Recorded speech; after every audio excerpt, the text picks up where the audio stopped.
Sa panahon ng mabilis na impormasyon at kaliwat ka ng balita, kailangan mo ng isang channel na mapagkakatiwalaan, diretso at para sa bayan. Ito ang Balitang Pambansa, ang iyong bagong tahanan ng mainit na issue, tunay na impormasyon at mga balitang hindi mo dapat palampasin. Mula sa mga trending na kaganapan sa social media hanggang sa mga seryosong isyong pambansa. Bantay kami sa bawat sulok ng bansa para sa iyo. Hindi lang basta chismis, kundi validated news, mga impormasyon na may batayan at mga kwento ng tunay na buhay Pilipino. At kung gusto mong laging nauuna sa kaalaman, huwag kalimutang mag-like, mag-share at higit sa lahat, mag-subscribe. Dahil sa Balitang Pambansa, balita mo, boses mo, bayan natin ito.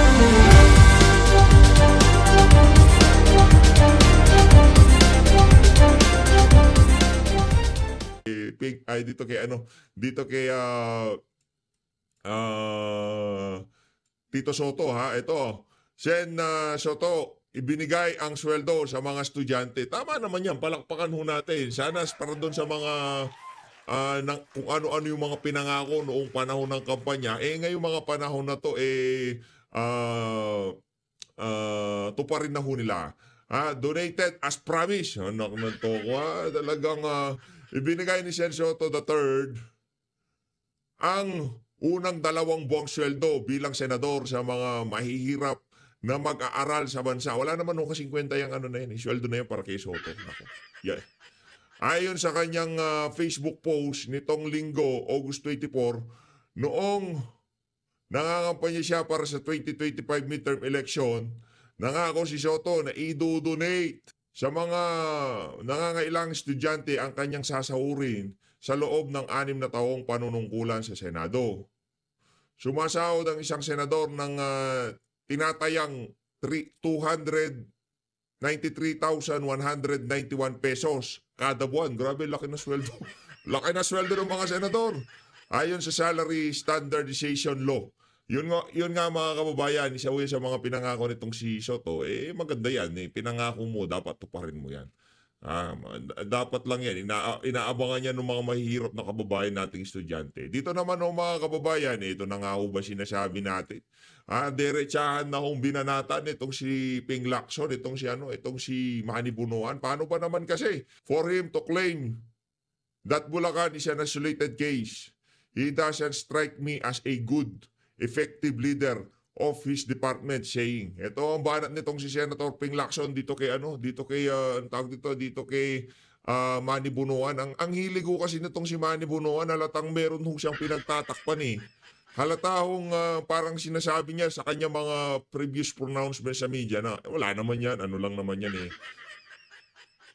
Isolated case lang yan sa Bulacan. Wala namang maraming ghost project. Diba? Sige, pagpalagay na natin walang maraming ghost project, pero maraming falsipikadong flood control. Pero tayo yung naniniwala. Kasi yung mga problemadong flood control, halimbawa yung mga napanood natin, sa gitna ng sapa na kung saan walang nakatira sa magkabilang pangpang ng sapa, nagtayo sila ng flood control. Parang ghost project din yun. Kasi in the first place, hindi mo kailangan ng flood control doon sa lugar na yun. Diba? Anong dahilan bakit ka magtatayo ng flood control? Napakalaking sapa, tapos liliitan mo yung butas, magtatayo ka ng 2 pader sa particular na ilog na to para lang ma-implement nyo yung proyekto na yun. Mas matindi pa ho yung sa flood control eh. Ay sa bagay, yung tawag dito, yung ghost project at yung flood control na itinayo wala hong pagkakaiba yun. Parehas na pagsasayang ng pera yun. Diba? Yun nga lang doon, naglagay sila ng kung ano-ano para maipresenta, para maipakita na meron silang ginawa. Ito, sayang, hindi kumbinsido si Sen Lacson, sa payag ni Department of Public Works and Highways, DPWH, Sheikh Manny Bunuan, na isolated case lang ang maanumalyang flood control project sa Bulacan. When you say it, it is isolated case, it sounds like a defense mechanism. Yun na nga eh. It suggests you don't intend to conduct a full-scale and comprehensive investigation, and I expect that. So I had my team check projects in other areas sa ad ng senador. Tama yan, Senator Ping Lacson. Tama ho yung ginagawa nyo na yan. Kailangan talaga, wala na tayong maaasahan dyan sa House of Representatives, kaya kailangan ng gumalaw na Senado. Yung investigasyon dyan sa Blue Ribbon, dapat naman, as in, dito sa isa na to, nakabantayan sa bayan ng Pilipino. Pagka dito, walang nakulong, walang napangalanan, ay baka ma-acquit lang kasi yung politiko eh. Dapat talaga parusang bita yan eh. Pagka convicted na, bitayin na kagad. Firing squad sa luneta, di ba? Oo. Mangyayari ko kasi kagaya ng mga na police. Yung kay na police kasi may halong politika yun eh. Di ba? Kasi yung mga kalaban nila sa politika, yun lang mga pinagbabanggit nitong sinapolis. Pero dito, teka lang, yung mga nasasangkot dito, hindi mga kalaban sa politika ha.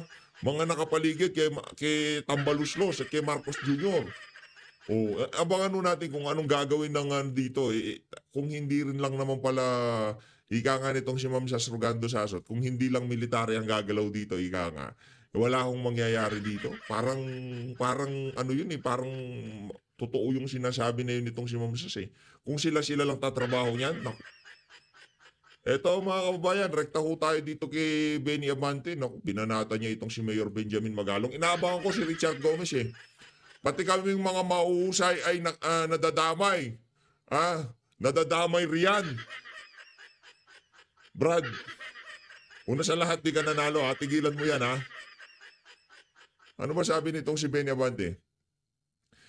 Muling inudyok ni Manila 6th District Rep Benny Abante si Baguio City Mayor Benjamin Magalong na pangalanan ang mga kontratista sangkot, kongresistang sangkot umano sa maanumalyang flood control project. Hindi, huwag ka nang Ito naman si Benny Abante. Alam ko malaki utang na loob mo kay Martin Romualdez.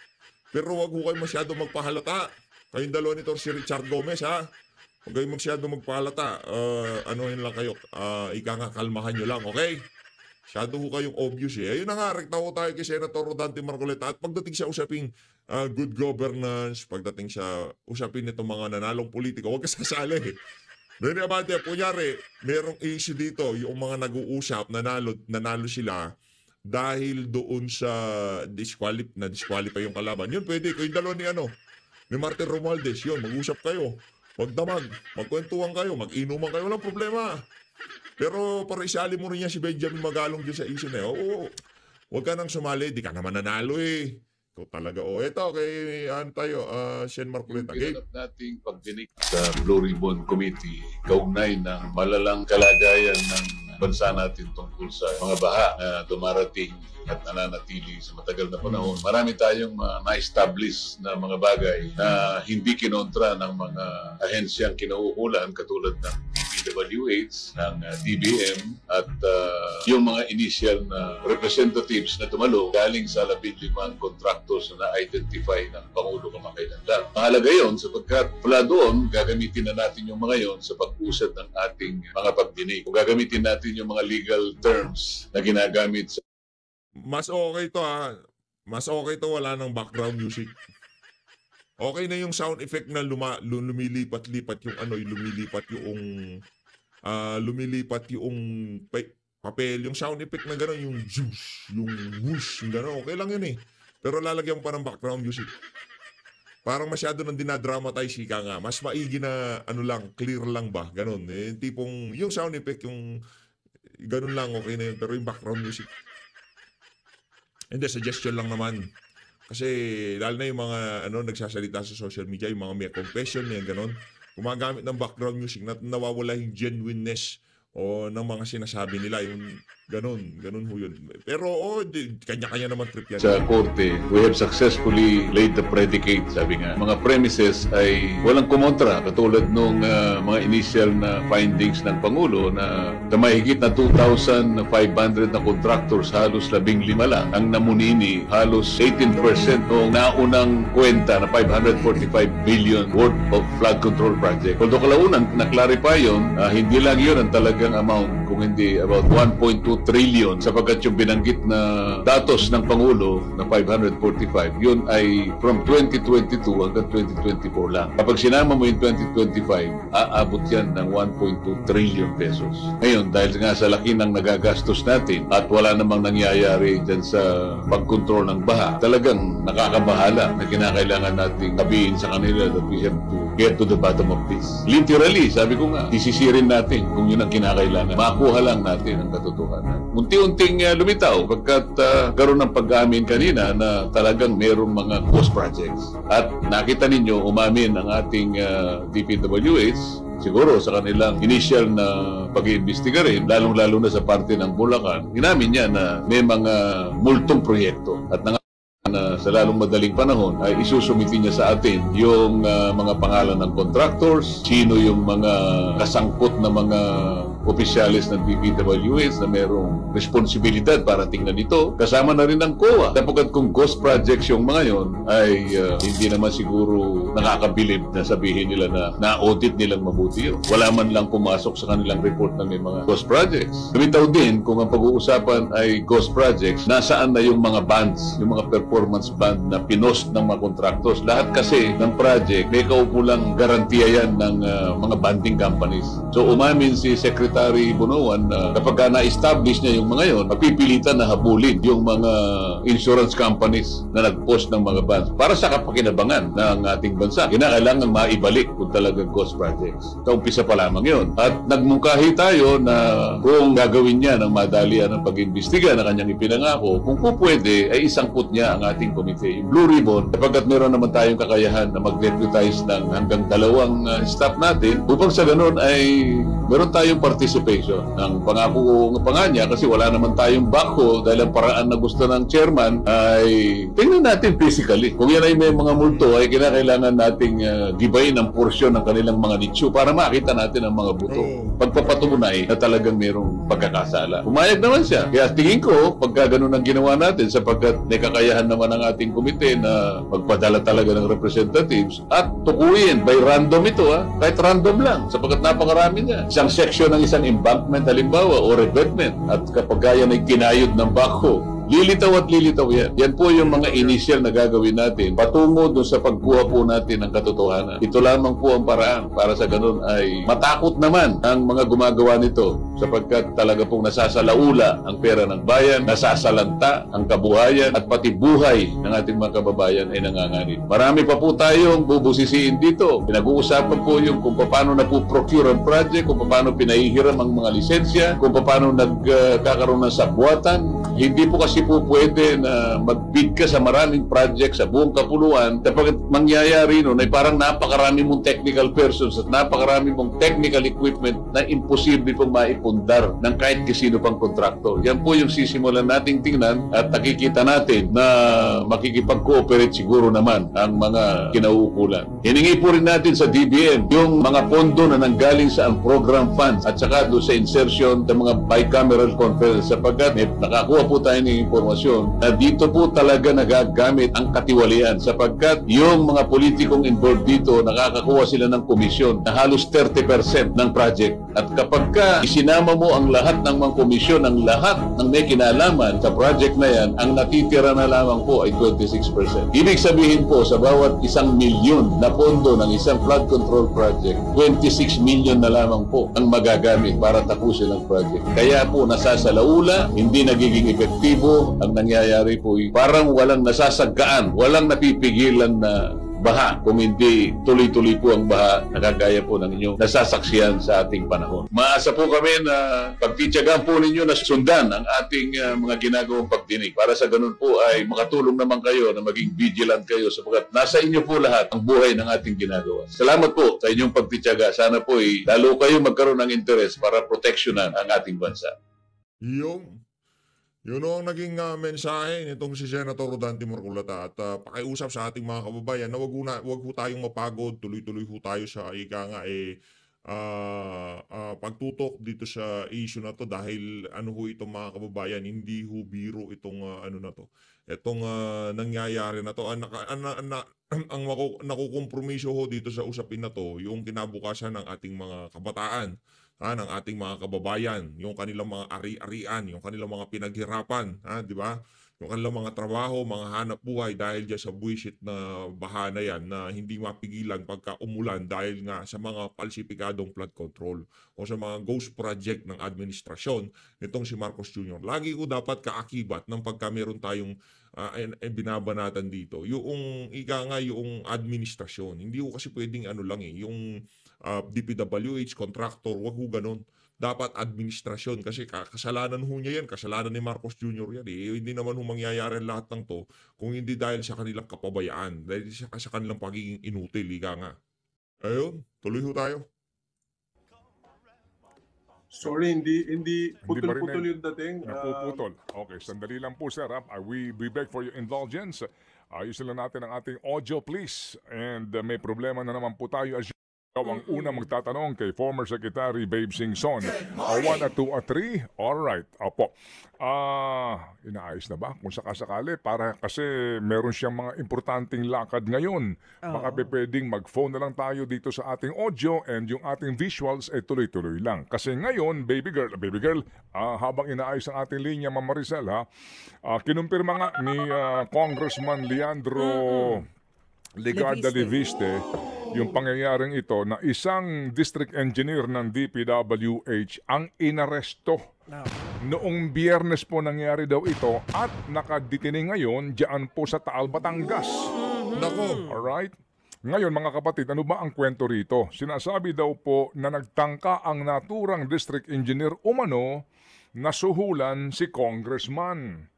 Opo, at ang report na ating pong tinanggap mga kapatid, meron daw pong bit-bit na umano'y cash. Ito pong si district engineer na higit 3 milyong piso. Yes. Oo, bilang pauna daw po mga kapatid na bayad sa kongresista dito po sa usapin ng kanyang magiging kickback.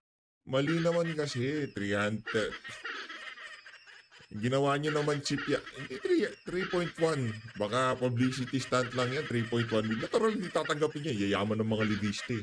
Baka isampal lang sa pagmumukha mo yun, di ba? Sa 10 bilyong pisong proyekto sa distrito, ang total daw po na sinasabi pong magiging kickback sa proyekto ay 360 million. Yun daw ho sinasabi. Anyway, okay na ba tayo kay Secretary? Pakiayos lang please kasi meron siyang mga importanteng lakad and we hope na matapos tayo dito bago matapos ang pista official na araw na ito. 360 million. Pero itong sinasabi daw na pagtatangkang pagbabayad ng 3.1 million pesos, paunang bayad pa lang daw. Okay, sige, ito na. Si former Secretary Babe Singson. Hello, Secretary. Yes, magandang umaga sa inyo, Ted. Salamat. Mahirap naman tanggihan ikaw. Suki ka na. Kasama po si Maricel Halili, yung ating pong Malacanang correspondent this Magandang morning. umaga Go po. ahead, Maricel. Okay. Ay, Secretary, magandang umaga. Maricel. Opo. Sec, Kumusta lang kay DJ Chacha? oo. Si Chacha po ay nag-ghost hunting. Pinangunahan na yung pag-hunt sa mga ghost. Dami, Secretary eh. Pero, Sec, kamusta? Nabago na po ba yung inyong isipan tungkol po dito sa pagtanggap sa pwesto ng DPWH? Lalong lumalim yung hindi. Walang tatanggap po ng pwesto na yan. Gaya yan si Marcos Jr. Di niya humasibak-sibak kaya si Bonoan. Sabi siguro nito si Marcos Jr. Kaya dyan sa Senado House of Representative. Litsunin nyo na. Ket! Bakit naman, Sek? Sakit na ulo yun. Dumadami yung kalaban, mahirap. Dumadami yung kalaban. At siguro nga, Sek, isa dun sa pinakabagong development. Ito tong kakabasa lang namin yung confirmation ni Congressman Leviste na meron palang nagtangka talagang manuhol sa kanya na isang district engineer. Noon po bang panahon ninyo, ganito rin kagarapal yung ilang mga district engineer para lang matabunan yung mga anomalya? Hindi pwede sa akin yan. Kayo naman, oo. Opo. Yes, sir. Opo. Sandali lang po. Sir, we beg for your understanding. Bakit hindi si Mark Villar ang interviewin nyo? Bakit yun si... Sorry po, meron na kami problemang technical. Inaayos lang po namin. Kami po humihingi ng pangunawa sa inyo, Sec Babes, ha? Pasensya na po. Meron lang tayong... Siguro isusunod na dito si former DPWA Secretary Mark Villar. Siya na susunod na interview dito. Reverb na nangyayari ngayon Parang dito. umi-echo eh. Opo. Ayan, sige. So, Okay na? okay na ba tayo? Please, para hindi naman nakakahiya sa ating panauhin na napakaraming lakad kahit na pista official at tumugon sa ating imbitasyon. Okay. Ayan. Okay na ba Uli. tayo? Kasi Secretary. kung hindi, magte-telepono tayo dito. Alright, Sec? Opo. Hindi ka nyo uubra nung panahon po ninyo. Pwede ho ba natin ikumpara lang kasi nung panahon po ninyo, 2016 to 20, I'm sorry, 10 to 2016. So, ano ba ang kaibahan nung panahon na iyon, sir? Well, unang-una, lahat ng mga district engineers at saka assistant regional at saka regional directors, may pinagdaan ng pagsusubok. In other words, I never accepted people from outside. It was always promotion from within. So kung may bakante dyan, kasi rinishuffle ko talagang silang lahat eh. No? Yung mga tulisan na dinatnang ko dyan, pinag-retire ko. Out of compassion, sabi ko, mag-retire na lang kayo. Otherwise, pag may nakita akong anomalya sa distrito nyo, ikakasuhan ko kayo. So marami nag-retire. Siguro, I was able to replace close to 25% of the staff. No? Otherwise, hindi mababago yung kultura eh. No?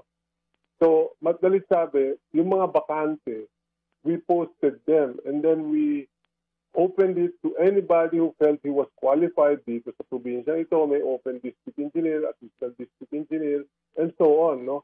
And then they went to qualification exams. So, hindi pwede yung kung saan-saan lang manggagaling.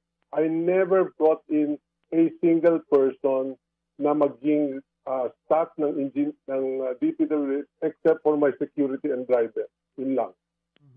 Pero, Sek, puntahan ko po yung sinasabi ninyong mga tulisan na 25% nung panahon ninyo. Kasi po kung ibabangga po natin siya doon sa mga inihayag ni Senator Ping Lacson doon po sa kanyang privileged speech, yung mga scheme ba na sinasabi, ano po yung kaibahan noon pong panahon ninyo na dadiscover ninyo na mga anomalya at kalokohan nito pong mga tulisan na tinatawag ninyo doon po sa mga naibulgar ni Senator Ping Lacson? Or kumbaga pareho rin ba yung kanilang mga style?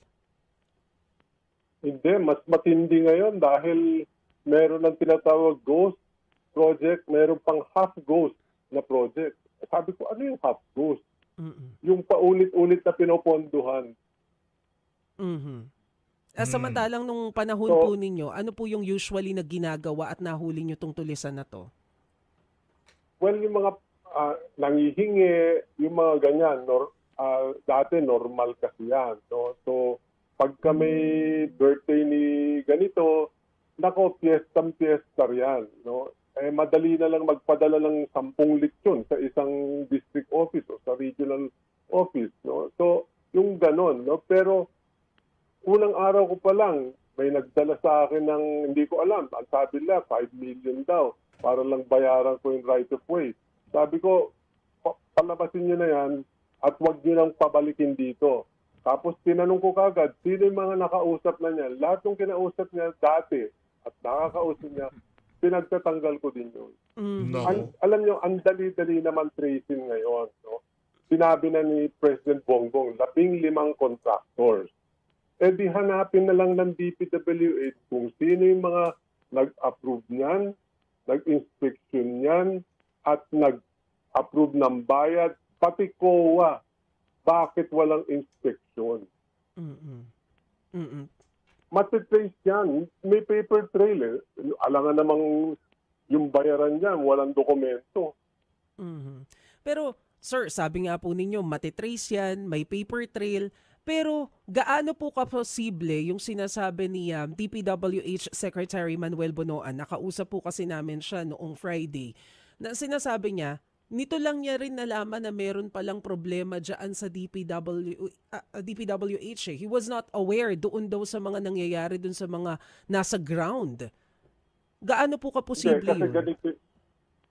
ganito kasi yung nangyayari dyan. No? Meron sinasubmit ang DPWH sa program of work for every budget year. No? So, bubuin nila yan at isasubmit nila sa cabinet, sa NEDA, sa DBM, and then magkakaroon ng what is referred to as National Expenditures Program. Pipirma ni Pangulo yan, isasubmit sa Kongreso. Okay. Pagdating sa Kongreso, andyan na yung mga insertions na sinasabi. Kabisado ni Senator Ping yan dahil nung panahon ko, si Senator Ping, yan na yung kinukutkot. Ano nangyari dun sa sinabit nyo at lumabas na appropriation? Bakit ang daming pork barrel? Diyan na yung nagka-umpisa niya mga pork barrel na yan. No? So, sa madalit sabi, nag-submit ang DPWH ng NEP, National Expenditures Program. Lumabas sa Kongreso, General Appropriations Act, budget ceiling. So, from 900 billion, lumabas almost 1.1 trillion. So meron ng nadagdag insertion na 200 billion. Hindi lang pala yon. Dito nagka-problema si Secretary Bonoan. Ang nangyari, dun sa sinabit niyang 900 billion, meron pa palang natapyas, natanggalan dun sa regular programs nila na almost 250 billion. Naging congressional insertions na rin yun. Tinanggalan ng 250, dinagdagan. So lumabas ng 1.1 trillion, pero lahat ng 450 insertions na yon. Dahil hindi kasama sa programa nila yon. So may mga lumusot na mga project at the district engineer level na hindi dumaan, walang basis, hindi dumaan sa central office. Bakit kaya nakalusot ito sa panahon na to, Secretary? Nung time po ba ninyo, ano bang nangyayari? Bakit wala namang ganyang naging issue? Hindi. Sa akin kasi noon, maliwanag. Usapan namin ni Speaker Belmonte at ni Majority Speaker Boyet Gonzales, ito lang ang pwedeng ilagay. National Roads and Bridges. Para ganun, maayos ko yung buong National Road Network at saka mga tulay nationwide. Yan, number 1 program. Pangalawa, flood control program dapat kasama sa what we call master plan. No? Merong master plan yan. At saka specific intervention for critical flood-prone areas. Flood control program, FCP. Pangatlo, yung tinatawag namin convergence program. Ano yung convergence program? Yung convergence program, kasi Department of Tourism, pag-develop sila ng tourism destination, hindi man lang sinasabi sa amin, paano kayo, anong kasing-kaling nandiyan? Barangay Road, airport, ganun din, seaport, ganun din. So sabi namin, pwede ba ibigay nyo sa amin lahat ng pangangailangan yung construction at major dito yung DepEd, lahat ng school buildings si Secretary Armin.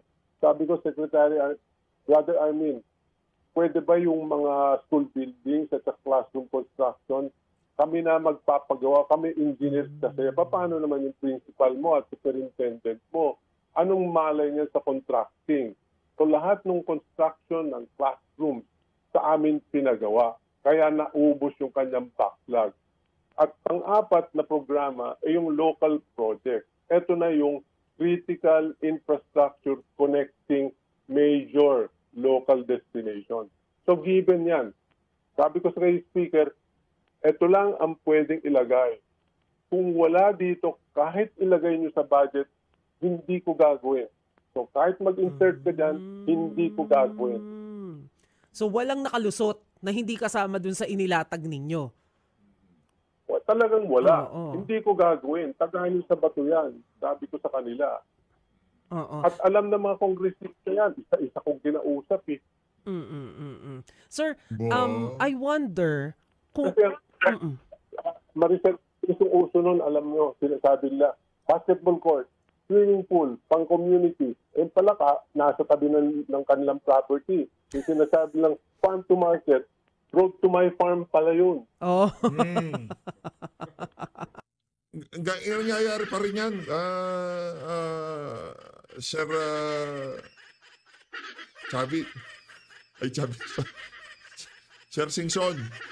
Sir Roelio. Chavi tuloy. Nangyayari pa rin yan yung mga congressman. Talagang pinapadaan nila siya gitna ng kanilang property yung ano. Hindi pwede yun. So, Secretary, paano po nangyari na kasi sabi ninyo, pag upo nyo pa lang, yung mga tulisan doon sa DPWH, which is 25%, pinag-retire nyo agad. Ano po ang nangyari? Bakit kaya hindi siya nagawa ngayon? Paano po bang naging style nyo noon? Bakit natukoy nyo agad kung sino tong 25% na to? Alam nila, kilala nila, among themselves, ang pasok nila sa akin, sir, nahihiya kami magsuot ng ID pag sumasakay kami sa jeep. Dahil kala nila lahat kami magnanakaw. But there are so many people in DPWH who are career and professional engineers. Kawawa sila because of a handful. No? So sila din ang nag-identify. From USEC down niya. Hindi lang district engineer. Nag-upisa ako sa itaas. Hindi ko tinanggap yung anong tawag nila, yung reassignment. Hindi ko tatanggap yung reassignment. Ituro nyo at akong bahalang magtanggal dyan. So I had the full support of President Noynoy at binigyan ako ng DBM ng early retirement program. So sabi ko, mag-retire kayo, yan ang package nyo. Kung ayaw nyo tanggapin, pakasuhan ko kayo. So, nakikita po ba hindi lang corruption yan, ha? Pati na yung mga illegal relationship. May mga katakot-takot na may kabit eh. Kasama pati kabit. Okay. So, Secretary, naman yan. you're saying na dapat makinig lang, matutukoy din sa loob mismo ng DPWH kung sino yung mga palpak. Oo naman. Kailangan nila yun. Sir, So, Ang sir, nakakaawa dyan yung nadadamay lang. Ang kawawa dyan yung pinapapirma ng walang kalaban-laban. Opo. Sec Babes, paano kaya ito ngayon na ang sabi po ni Secretary Manny Bonoan several times na ito ngayon ang cleansing period for DPWH. Tama yan. Opo, cleansing. Pag cleansing po, kung kayo po ang tatanungin, anong pamamaraan para mag-cleanse ang departamento? I will start with the project done by the 15 contractors. Total, binanggit na yung pangalan kung sino yung mga 15 na yan. So tignan natin kung sino yung mga nag-approve ng project yan at nagsama sa GAA. Sino yung nag-inspect supposed to be? Sino yung nag-approve for payment? Sino yung finally tumanggap ng project na tapos na? Yung pala wala. May paper trail yan. Hindi pwedeng walang dokumento yan, napayaran eh. pero sir, saan kaya nagkakamali yung current administration? Bakit ang tagal? Kasi kanina nga pinag-uusapan namin ni Manong Ted, clearly identified kung ano yung ilang mga lugar na meron ng malinaw na anomalya o questionableng ginawa, pero up until now, parang ang bagal. Well, let's face it, kailangan katambak na abogado dyan. Kailangan kumilos ang ombudsman, kumilos ang COA. Okay. Opo. Kasi lahat yan plunder eh. Above 50 million lahat yung nakawan eh. So, kumbaga, Sec, sa ngayon pa lang po, Kung plunder yan, Ted, pati yung private